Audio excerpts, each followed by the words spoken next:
Welcome to Echo Tales. Tonight, a story of an end and a brutal, unexpected new beginning. The front door's side opened, not with a greeting, but a surrender. Her heels tapped a slow, almost smug rhythm against the hardwood. She was humming a casual, carefree tune. The same woman who just 12 hours prior had walked out with a loaded bag, crimson lipstick, and the chilling dismissal, "Don't wait up." Dalia returned, expecting a confrontation, maybe a silent judgment. She did not expect silence. She did not expect the vast, gaping emptiness of a home stripped bare. The couch gone, the rug rolled away. The framed wedding photo, once a fixture on the entryway table, vanished. Her voice, calling my name, first hesitant, then louder, met only the soft, indifferent hum of the refrigerator. Then, her eyes fell upon the letter.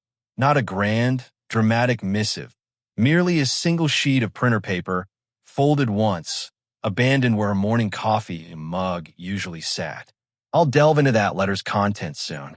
But first, you must understand the prelude to her sleepover, the 12 hours that unmade us. She had stood in the doorway, impeccably dressed, as if stepping into a perfume ad. Date night. I asked a foolish, hopeful question. She tilted her head, a patronizing gesture reserved for a confused child.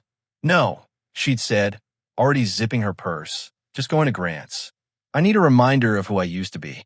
Grant, her ex, the man she once claimed emotionally drained her. Now, a nostalgic mirror to her former self. "Why tonight?" I pressed, a dull ache beginning. Her smile was chilling. "Because I want you to know how it feels. Maybe next time you'll care before it's too late."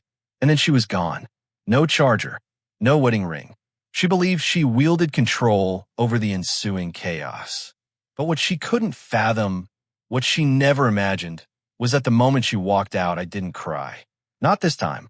I didn't cling to the door or dissect old messages or some of my therapist. I acted. I unplugged everything. Systematically. I emptied every drawer, every cupboard that bore my mark. I wrestled my desk out alone, leaving a fresh scar on the hallway paint, a small, defiant bruise. The bedroom remained untouched. Why? Because that was her space now. Let her keep the sheets, still faintly scented with a stranger. In the cold pre-dawn, I placed the letter in the kitchen. Then I extinguished the lights one by one for the last time. No argument, no dramatic confrontation, just the profound, absolute quiet of a life being dismantled. So, when she stepped back into that house, calling my name, the only reply was a deafening absence. The letter began with 3 stark words: "You finally won." But the revelation that followed, that was what brought her to her knees. The faint rumble of her car engine starting down the block was the last sound I heard before the door clicked shut behind me. She hadn't even lingered long enough to see if I'd speak. She hadn't looked back. It was as if, in her mind, I had already been erased. The entire house resonated with a strange, unnatural stillness. Not the peace of solitude, but the unsettling quiet of a museum dedicated to artifacts that no longer held meaning. I sat for a moment, not crying, not raging, simply hollowed out. My mind drifted to the fragments of a life we once shared. Her legs tucked beneath mine during movies, her indecision over desserts leading to 2 orders, her spontaneous laughter at her own typos treated like private jokes. When had those moments, those fragile threads, simply ceased, I wandered through the house, a trespasser in a stranger's life. My drawers, already eerily empty, spoke a silent truth. She had mentally evicted me long before this night. In the attic, I found a forgotten box, crudely labeled college stuff. Inside my old hoodie, a few dog-ear books, dried-up pens. A bitter laugh escaped me. That worn fabric held more warmth than the last 3 months of our marriage. I packed it anyway. I didn't need much, just enough to walk away and still recognize the man staring back from the mirror. By midnight, my car was laden. The wedding ring, a cold, silent symbol, I left on the counter beside the coffee machine. Not for dramatic flair, but as a stark declaration. This was irrevocably real. Then I wrote the letter. No manifesto, no guilt-laden tirade, just the unvarnished truth distilled into stark sentences. You finally won. It began, but it did not conclude with blame.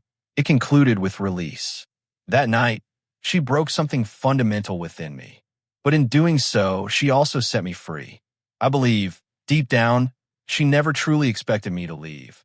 She anticipated a fight, a scream, a desperate plea. That's what made her return so utterly disorienting. She hadn't walked into an argument. She had walked into a vacuum. The moment her eyes registered the hollow spaces where my life had been, the chilling reality dawned. This was no longer a game. This wasn't revenge. This was absolute, undeniable finality. She didn't move. I know this because Janice, our perpetually observant neighbor, texted me. Through the window, Janice saw Dalia standing motionless in the living room, clutching the letter. It was, Janice observed, like watching someone realize they'd stepped into the wrong house. But it was the right house. It just wasn't hers anymore. Not in the way she had left it. I hadn't stripped the house completely. That would have been petty. I merely reclaimed what was mine. The armchair she never sat in, the books she never read, the dad-like winter coat she disparaged.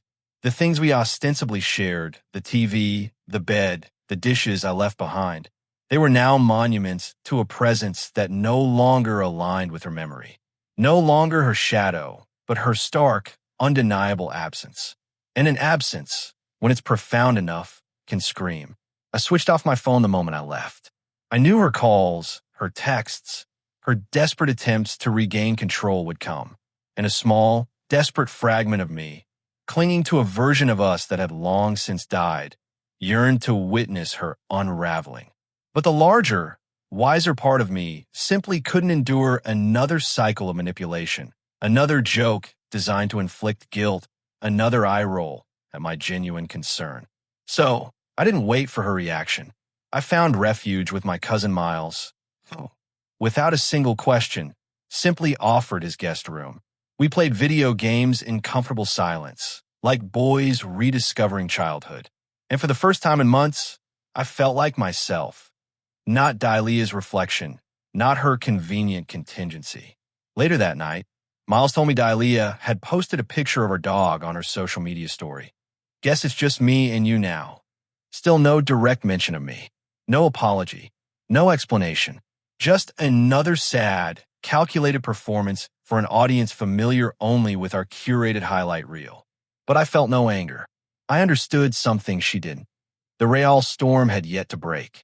It took her 40 hours to reach out. Not that I was counting, though Miles's guest room clock seemed to tick with a slow, mocking rhythm through the long, sleepless nights. When the message finally arrived, I braced for panic, for regret, for a desperate plea. Instead, her words were a cold, loaded accusation. So, this is how you handle things now? No, where are you? No, can we talk? Just that. A single sentence, expertly crafted to cast me as the villain, the one who had abandoned her. I stared at the screen, its glow a stark contrast to the darkness within me, before flipping it face down. Miles, ever the silent guardian, simply tossed me a soda and gestured towards the controller. We played in silence, but the moment my focus splintered and I was kicked from the game for inactivity, I knew I couldn't pretend any longer. She didn't seek reconciliation. She sought control. I hadn't been a participant in our marriage. I had been a pawn in her elaborate performance. My leaving didn't flip her script. It merely forced her to frantically improvise a new scene. Later that night, another message. Longer this time, carefully calibrated to sound emotional. I didn't actually do anything at Grant's. It was just one night. I needed space. I didn't think you'd overreact like this. Overreact. That single word struck harder than any admission of infidelity could have.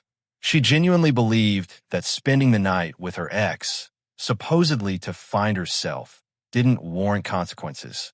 She had emotionally trespassed, yet somehow she'd convinced herself I was the unstable one for not meekly awaiting her return like a scolded dog. I typed out replies, 5 distinct versions, deleting each one. Too calm, too angry, too revealing. In the end, I sent nothing, because deep down, a terrible clarity settled. This wasn't about Grant. It never had been. This was about erosion, the insidious grind of tiny cracks, manipulative games, subtle tests that I continually failed because I mistakenly believed love meant endless endurance. But true love doesn't demand you stay when someone stops seeing you. Love means understanding when to stop proving your worth to someone who has already deemed it insufficient. And now, her silence, ironically, felt heavier than her suffocating presence ever had. The next morning, I watched the street from Miles's guest room window. Not for her, but for some elusive sign that my radical departure hadn't been in vain, that I hadn't walked away from everything for nothing. I wasn't accustomed to silence. Not her silence. Dahlia's quiet was always strategic, never peaceful, always a punishment. When her expected meltdown from me failed to materialize, she shifted tactics. That afternoon, a photo appeared. Her, smiling in the park, holding Baxter's leash. The caption, "Solo walks clear the mind." I wasn't in the frame, of course. I wasn't even in her narrative anymore. It was profoundly disorienting to watch someone rewrite your role in real time. For years, I had been the silent, dependable husband, the man behind the curtain, paying bills, mending broken chairs, ensuring the garbage vanished before she even noticed it was full. Now, I was being rebranded as the coward who fled when things got hard, as if she hadn't set our house ablaze and handed me the matches. That night, her call finally came. I let it ring twice, then answered, not because I longed to hear her voice, but because I needed it to stop echoing in my head. Her tone was clipped, devoid of emotion. Not angry, not sad, simply annoyed. "So, is this the part where you pretend you're the victim?" That line, that smug, venomous utterance, finally cracked something deep within me. I didn't yell. I didn't defend. I just asked why Grant. A pause, long enough for her breath to snag. Then a hollow confession. "I don't know. I guess I wanted to see if you'd care." "Right," I replied. And did it work? She didn't answer. She knew it had, but not in the way she'd intended. She wanted me to fight, to chase, to shatter. Instead, I left. And in doing so, I obliterated the carefully constructed illusion of the man she believed would always stay. It was just past 10 when my phone lit up with an unfamiliar number. I almost let it go to voicemail. Lately, every conversation left me more hollow than before. But something, an unseen nudge, compelled me to answer. The voice on the other end was soft, cautious, hauntingly familiar. "Lude, it's Tessa, Dahlia's sister." We hadn't spoken in over a year, not due to animosity, but because Dahlia enforced an unspoken rule. Her family operated on a need-to-know basis, and I, apparently, rarely needed to know. Tessa exhaled a ragged sound, as if unsure whether her call was an act of bravery or folly. "I saw her earlier today. She's pretending she doesn't care, but I know her. I know when she's unraveling." I said nothing, not trusting the venom that might escape. "She told me you disappeared, that you ghosted her, that you're being cruel." Tessa continued, her voice barely a whisper. "But I also know what she left out." My spine straightened. "She bragged about going to Grant's," Tessa added. "Said you'd finally learn to stop being so boring." Her words, not mine. I swallowed, a bitter tang rising in my throat. I had accepted pain, but being recast as dull, that was a fresh wound. "She said you were too soft," Tessa pressed on, her voice hardening with conviction. "But honestly, I think you were the only real thing she had." A pause. Then, the words that stole my breath. "She told me she only spent the night with Grant to see if you'd finally snap." But Lude, Tessa's voice cracked. "She didn't come home right away because she didn't sleep on the couch like she said, and she's too scared to admit it." My chest constricted. I had fought to believe it was only an emotional boundary crossed, not a physical one. But in that moment, everything clicked into place. The delayed messages, the calculated silence, the pivot from arrogant blame to feigned pity. She wasn't sorry. She was still constructing her alibi. Tessa hesitated, then added, "You didn't deserve any of this." "I'm not taking sides. I just thought you should know. I didn't sleep that night." There's a distinct, chilling quality to heartbreak when it's confirmed by a voice that had no obligation to speak. It was raining when she came. Not a dramatic storm, but a quiet, persistent drizzle, blurring the world outside into a watercolor of muted sorrow. I sat in Miles's living room, half watching a documentary I couldn't follow when Baxter, yes, she allowed me to keep him, suddenly perked up. Then came a knock. Not frantic, not pounding, but two soft, hesitant taps, as if she wasn't certain she wanted me to hear them at all. Miles caught my eye, a silent affirmation. You owe her nothing. Yet, he rose, melting into the kitchen, granting me a space I hadn't requested but profoundly appreciated. I opened the door. There she stood, Dahlia, drenched, her hair plastered to her cheekbones. No umbrella, no makeup, just her, holding that mug, the wifey material one, clutched like a pathetic peace offering. I thought you'd be here, she whispered. I didn't invite her in. I said nothing. She stepped under the overhang, escaping the rain, but didn't dare move closer. Her eyes darted past me, scanning the room. An empty takeout box, a folded blanket, Baxter's scattered toys. Her gaze landed on Baxter, then snapped back to me, accusing, as if I'd committed theft. I just wanted to talk, she said, her voice trembling with that familiar, manipulative cadence she deployed when her plans faltered. You left. You didn't even fight for us. I let out a quiet, disbelieving laugh. Not of humor, but of utter, profound absurdity. Dahlia, I said, the name tasting foreign, you packed your dignity into an overnight bag and left it at your ex's house. What was I supposed to fight for? She winced. I didn't mean for her to go that far. But it did, I countered. She looked down at the mug, suddenly a useless prop. I don't know who I am without the version of you that waited. I stepped back, just enough to let the door swing a fraction. You should probably figure that out. And that's when Miles walked in. Not dramatically, not intentionally, but at that exact, impossible crossroads of wrong and right timing. He froze. She froze.